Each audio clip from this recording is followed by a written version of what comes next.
Olá, eu sou o Fabiano Pereira e essa é mais uma edição do programa Conexão TV USP, uma produção da TV USP Piracicaba, ligada à divisão de comunicação da Escola Superior de Agricultura Luiz de Queiroz, aqui no campus da USP, na cidade de Piracicaba, interior do estado de São Paulo.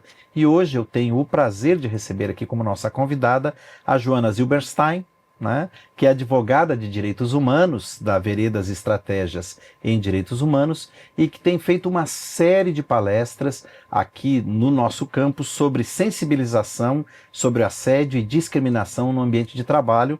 Esse evento que tem uma coordenação do programa Ações em Saúde do campus Luiz de Queiroz, do campus da USP em Piracicaba, com promoção da Pró-Reitoria de Inclusão e Pertencimento da USP e que conta com o apoio da FEALC. Eu tive a oportunidade de te ouvir, Joana, eu falei, não posso perder a oportunidade de entrevistá-la porque o assunto é muito importante.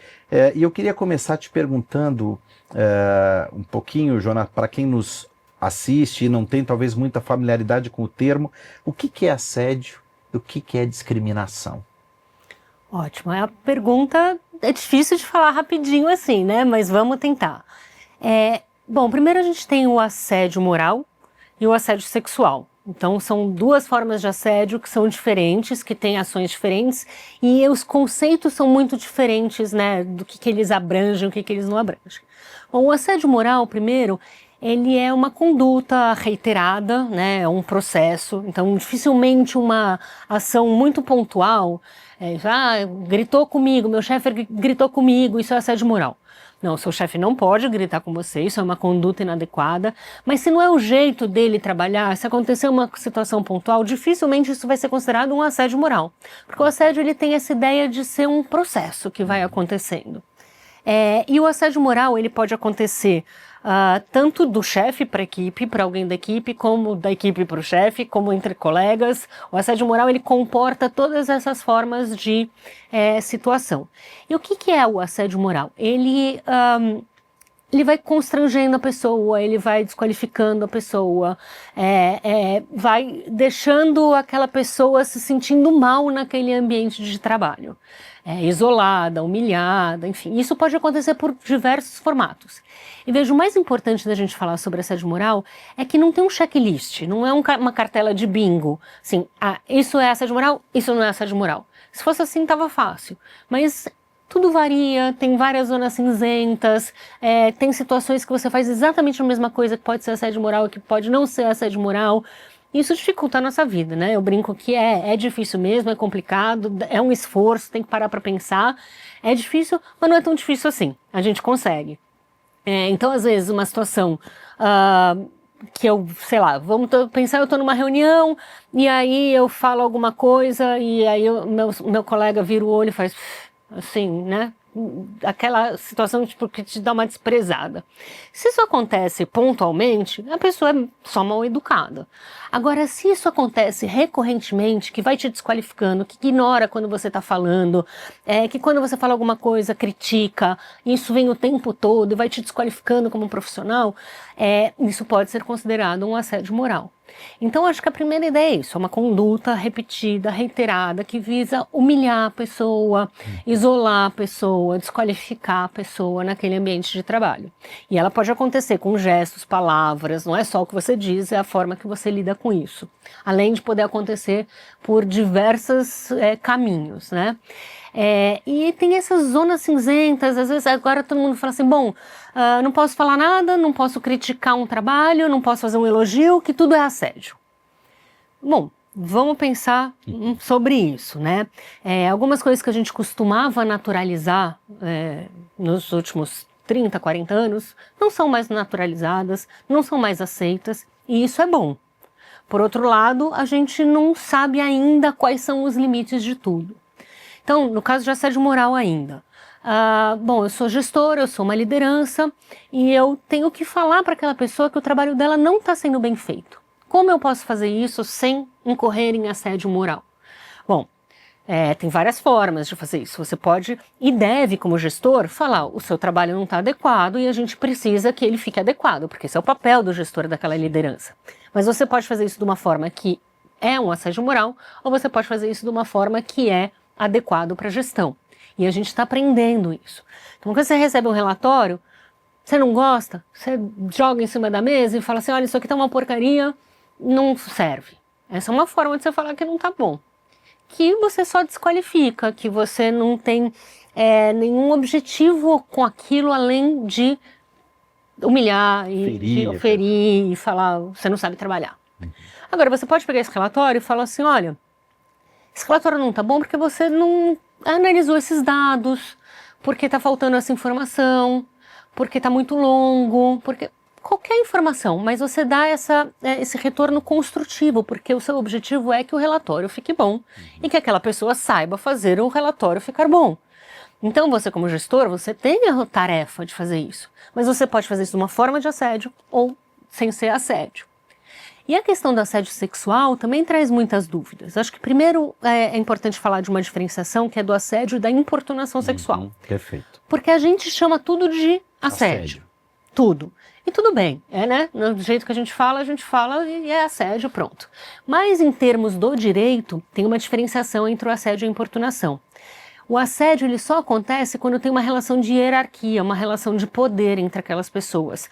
Quando o assediador ele usa essa condição de poder para constranger com condutas sexuais inadequadas. E aí não só um chefe para alguém da equipe, mas também isso, um professor com uma aluna, com um orientador, com uma orientanda. Então, quando você condiciona algumas questões usando a sua posição de poder para conseguir favores sexuais ou ter as suas investidas. Então, se você não sair comigo, você não vai conseguir mais não vai mais poder ficar na equipe, ou se você não sair comigo, você não vai entrar nesse projeto de pesquisa. Então, quando você usa essa relação de poder para as condutas sexuais inadequadas, isso é o assédio sexual. A importunação, ela não exige essa relação de hierarquia. Então, quando é um colega que está cometendo essa conduta sexual inadequada, quando é alguém que você não conhece, quando é alguém de uma outra equipe, isso é a importunação sexual. Mas no final das contas, as ações são mais ou menos as mesmas. Então, e aí veja, pode ser físico e pode ser só de palavras, gestos também. Você não precisa pegar a pessoa, passar a mão nela para ser considerado um assédio ou uma importunação. Você pode, por aquelas cantadas eternas, né, que você fica meses e meses atormentando aquela mulher, falando: vamos sair, vamos sair, vamos sair, vamos sair. Isso pode acabar se tornando uma importunação sexual. Mas assim, muitas zonas cinzentas. Pode paquerar no ambiente de trabalho? Pode. Tá super liberado paquerar no ambiente de trabalho. Só que você precisa de consentimento. É a diferença entre consentimento e constrangimento. Você está fazendo uma paquera consentida, que está todo mundo à vontade com aquilo? Maravilha. Se você está criando constrangimento, não está legal e isso pode ser considerado um assédio ou uma importunação sexual. Como que você sabe isso? Bom, primeira ideia é que quem está paquerando tem a responsabilidade de deixar o outro à vontade para dizer: não quero. E mesmo assim, às vezes você não precisa nem dizer o não quero com todas as palavras. E aí é um convite, né, para a gente refletir um pouco sobre isso, porque todos nós ouvimos muito não é não. Não é não, não é não. A gente sabe bastante que o não é não, que tudo depois do não é assédio. Tem plaquinha no carnaval, não é não. Isso a gente conseguiu incorporar bem. O não continua sendo não, é super importante. Mas às vezes a falta do não quer dizer sim. E isso muda muito a perspectiva das pessoas. Então você fala assim: nossa, eu chamei aquela pessoa para sair, para ir jantar, para ir no cinema, várias vezes, ela nunca disse não. E eu continuo insistindo. Falo assim: vamos tentar entender que quando você convida uma vez, 2 vezes, 3 vezes, a pessoa só faz obrigada, pode ser aquele sorriso amarelo. Ela não está te dizendo não, mas ela também não está te dizendo sim. Talvez na próxima, aquela coisa. E isso faz parte da forma de socialização das mulheres. A gente não quer criar uma situação constrangedora, a gente não quer te falar, olha, você está me incomodando. Não só para não criar essa situação constrangedora, mas às vezes tem uma relação de hierarquia, tem uma relação de poder, tem uma relação que você vai ser estigmatizada. Medo de retaliação. Em geral. Quantas vezes você fala assim, não, eu não quero, você está sendo inconveniente. Nossa, mas eu só estou te convidando para jantar, não tem nada demais, por que você está falando assim comigo? Então, normalmente o assédio sexual rejeitado acaba virando assédio moral. Então, essa pessoa que foi rejeitada acaba espalhando boatos sobre você.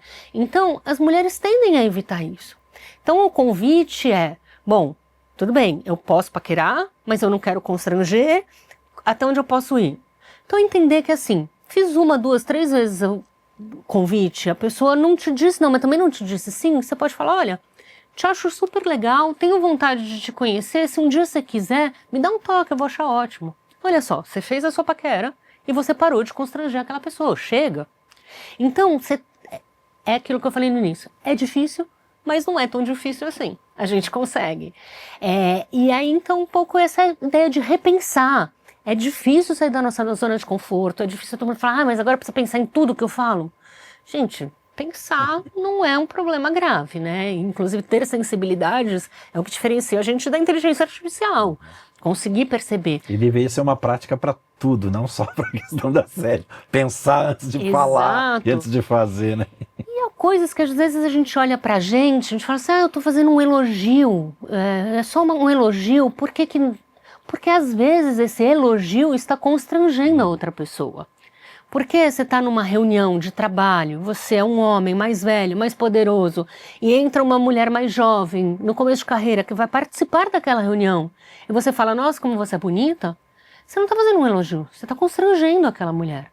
Está desqualificando aquela mulher. Muitas vezes sem ter um menor nível de intimidade, nem conhecer a pessoa antes. Esse é o ponto. Esse é o ponto. A gente pode elogiar as pessoas que a gente tem intimidade, que a gente tem relação, que tem contexto. Eu sou amiga de alguém no trabalho, super amigo, a gente vai para o churrasco juntos, vai para a piscina, junta as famílias, e esse meu amigo saiu de férias, 30 dias, voltou bronzeado, perdeu peso, malhou na praia, tava falando, nossa, essas férias fizeram bem para você, hein? Você tá bonitão. É meu amigo, a gente tem essa intimidade, tá tudo bem. Agora, se para falar isso para minha colega de departamento, que eu falo bom dia, boa tarde, boa noite, encontro no cafezinho, no máximo eu pergunto, aquele processo andou, não andou? Ela chega bronzeada das férias e fala, nossa, tá gata. Inconveniente. Então, gente, é uma questão de contexto, uma questão de sensibilidade e percepção, prestar atenção. Bom senso, mas o bom senso é sempre complicado, né? Porque bom senso cada um tem o seu. Mas então a gente pode ter alguns parâmetros para pensar, será que eu estou só fazendo um elogio ou eu estou constrangendo essa pessoa? Então um pouco a ideia do assédio moral, do assédio sexual, é isso, repensar que algumas atitudes que a gente sempre naturalizou não são mais naturalizadas. E a gente ainda está construindo essas percepções. E tem muitas diferenças de compreensões. É muito geracional, né? Quem entrou no mercado de trabalho na década de 80, 90, acha natural dar uns gritos de vez em quando, falar, você presta atenção, você não entendeu nada, você é burra. Acontecia, muito. Não pode mais. E é bom que não pode mais. Mas isso não significa que você não vai agir como gestor, que você não vai dizer que um trabalho não está adequado, fazer uma cobrança. Exatamente. Então a gente está nesse processo de reconstrução e repactuação e estamos pensando sobre isso. E vai ser pensando sobre isso que a gente vai conseguir enfrentar. As normas, as leis, elas são novas, elas são recentes, elas estão estimulando letramentos, elas estão estimulando governança, protocolos, políticas, e as leis são super importantes para isso. Mas não, a gente não vai conseguir normatizando tudo. A gente tem que pensar. É um processo individual de cada um, de pensar como a gente está se portando. É um processo comunitário, que todo mundo está comprometido com aquilo. E é um processo institucional. Grande parte das responsabilidades é das instituições de ter essa governança adequada, de promover o letramento, de não valorizar pessoas que cometem assédio. Então é um processo, e processos são difíceis, mas nem tanto. É possível se adequar. É possível. O Conexão TV USP, hoje conversando com a advogada de Direitos Humanos Joana Zilberstein, vai para um rápido intervalo, mas volta já, não saia daí.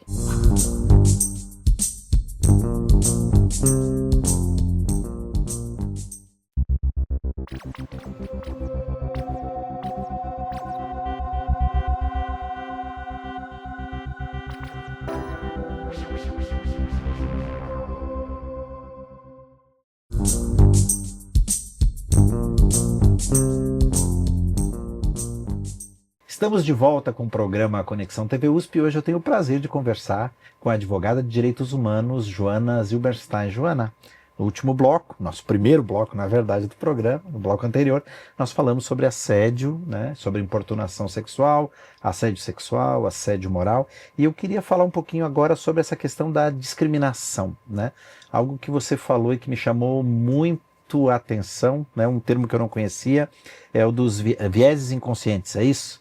Queria que você explicasse um pouquinho isso, porque isso me remeteu a uma outra questão, assim, que é muito natural e muito recorrente nós ouvirmos, por exemplo, falar, o brasileiro não é preconceituoso, eu não tenho preconceito, né, eu não discrimino ninguém, mas quando você falou desse termo, eu falei, gente, se nós pararmos para pensar, nós somos muito mais preconceituosos do que a gente imagina, ou da forma muito mais do que a gente se vê, né? Como é que funciona isso? Fala um pouquinho pra gente. Olha, a discriminação é um conceito que a gente até entende mais, porque já vem há algum tempo, legislação, discussão, que é a gente excluir alguém, restringir direitos por quem a pessoa é, não por o que ela faz, mas por quem ela é.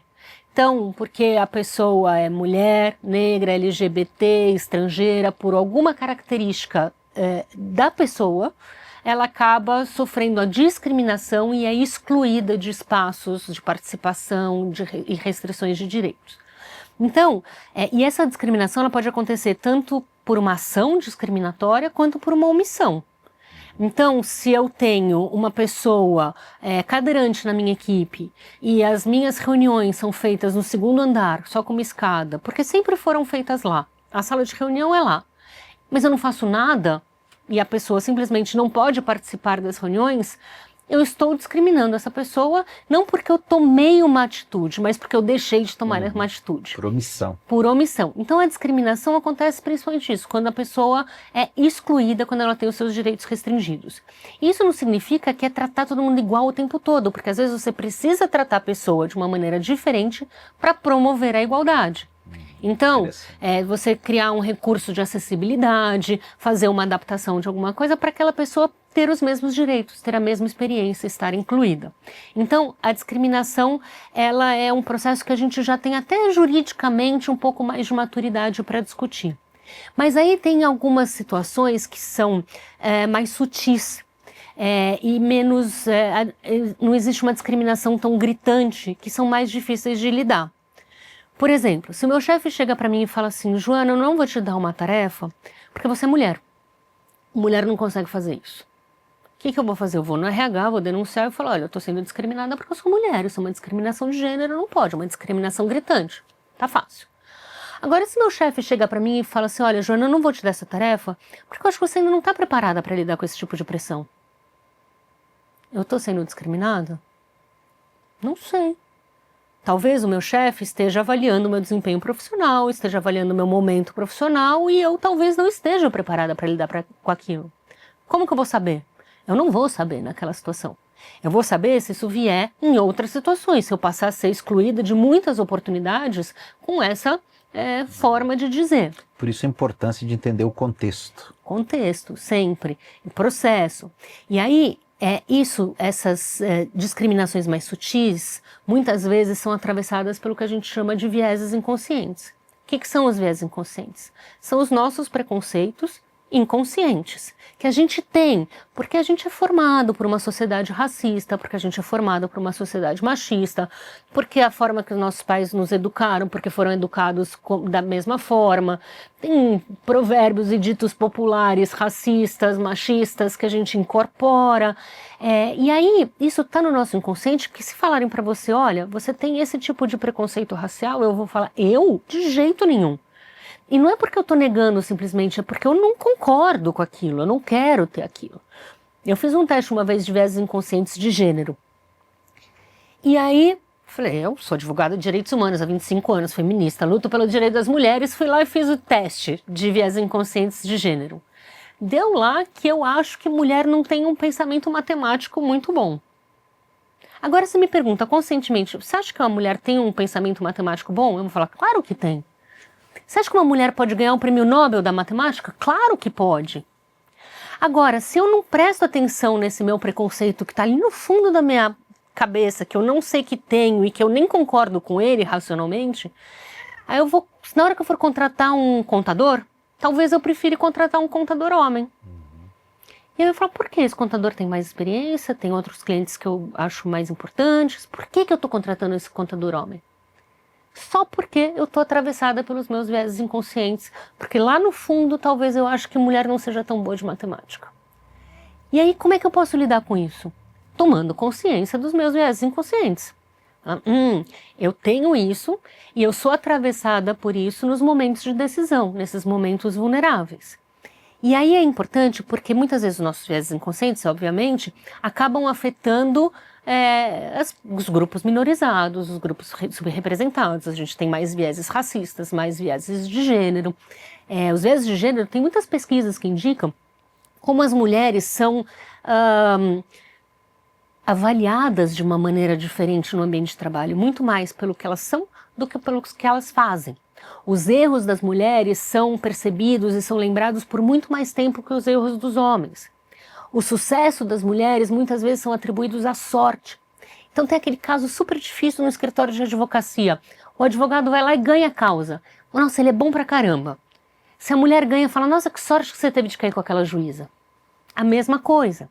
Você chega numa reunião e o homem fala assim, olha, eu chamei essa reunião, mas a gente aqui, eu já decidi tudo, você vai fazer isso, e o nosso prazo é esse e essa entrega. Até semana que vem, obrigada. É um líder. Ele sabe o que ele quer. Se a mulher faz exatamente a mesma coisa, ela é autoritária. Então, a mulher ela é avaliada pelo que ela faz, o homem é avaliado pelo que ele tem potencial de fazer. E isso são vieses inconscientes. Como que a gente lida com isso? A gente vai decidir quem vai ser promovido? Legal, esse cara é super competente, ele tem que ser promovido. Massa, ótimo. O que ele fez? Fez uma super venda? A pesquisa dele foi premiada? O que aconteceu que ele é super competente e merece ser promovido? Ou, essa mulher não dá, é muito difícil ter ela na equipe, não queremos mais. Tudo bem, acontece. Por quê? Ela deixou de entregar um trabalho? Ela entregou mal feito? Está acontecendo alguma coisa? Trazer para o concreto, trazer para o objetivo. Por que a gente está fazendo essas avaliações? Por que a gente está tomando essas decisões? E isso tudo porque somos atravessados pelos nossos viéses inconscientes, que a gente nem sabe que tem, e eventualmente a gente sequer concorda com eles racionalmente.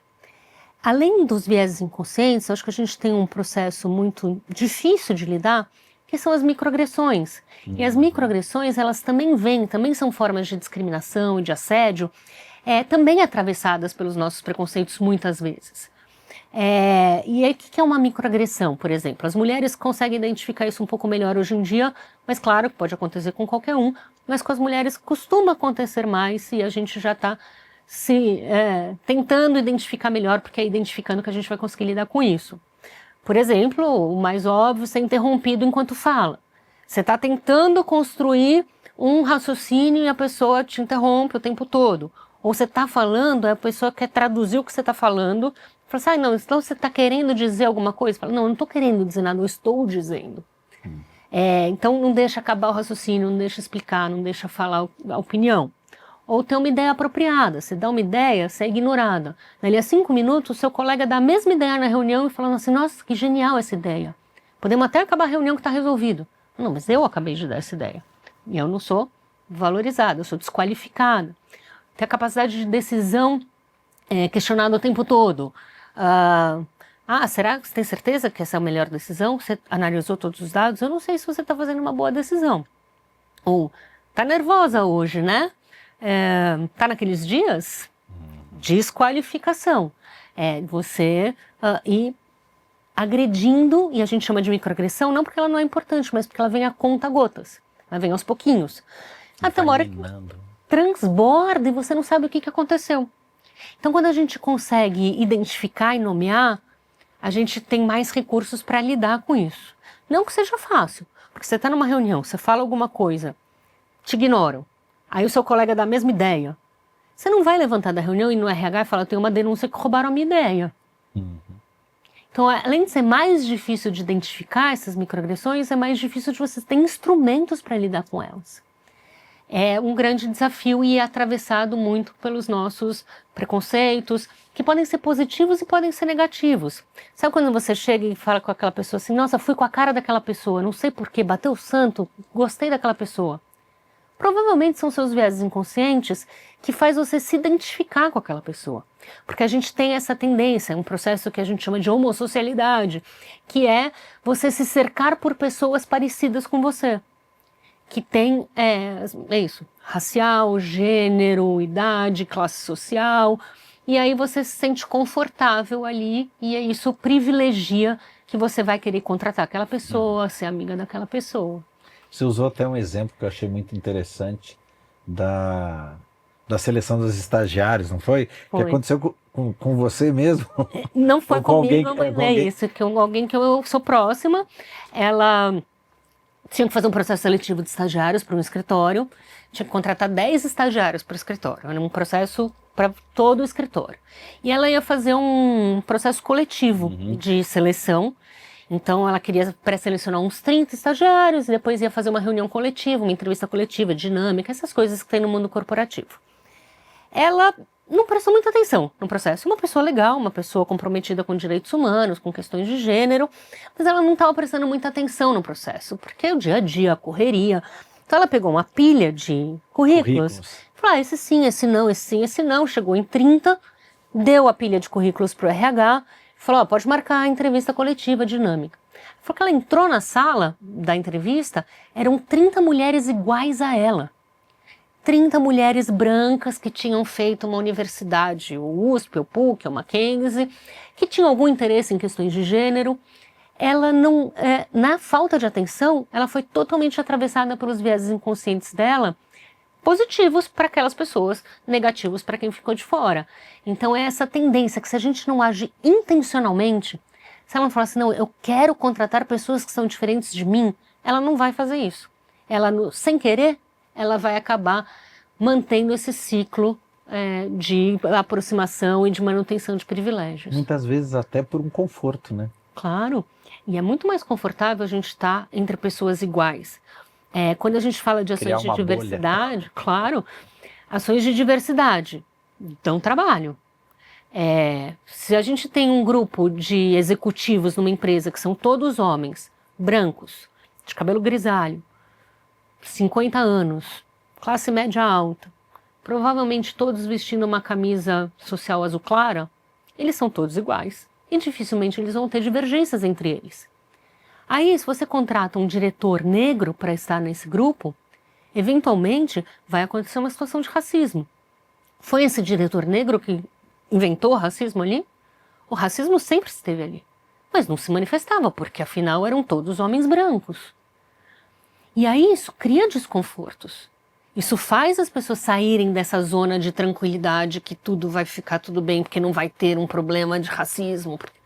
O problema de racismo já estava lá, só que estava confortável para todo mundo. Então, dá trabalho, é difícil, mas não é tanto. Perfeito. Joana, por mim eu ficava o dia todo aqui conversando com você, mas o nosso tempo está chegando ao final, mas eu não queria terminar sem antes te pedir para deixar os contatos. Quem quiser conhecer um pouco melhor o teu trabalho, né, o trabalho da Veredas, como é que deve proceder, como é que pode?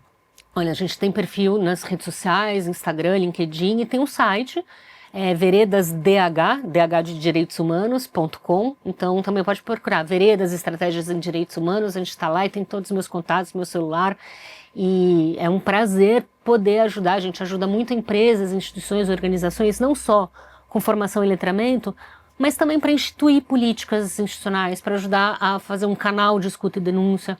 Tem muitas demandas de apuração, de assédio, e também outros temas de direitos humanos, né? Políticas de direitos humanos mais específicas, mais amplas.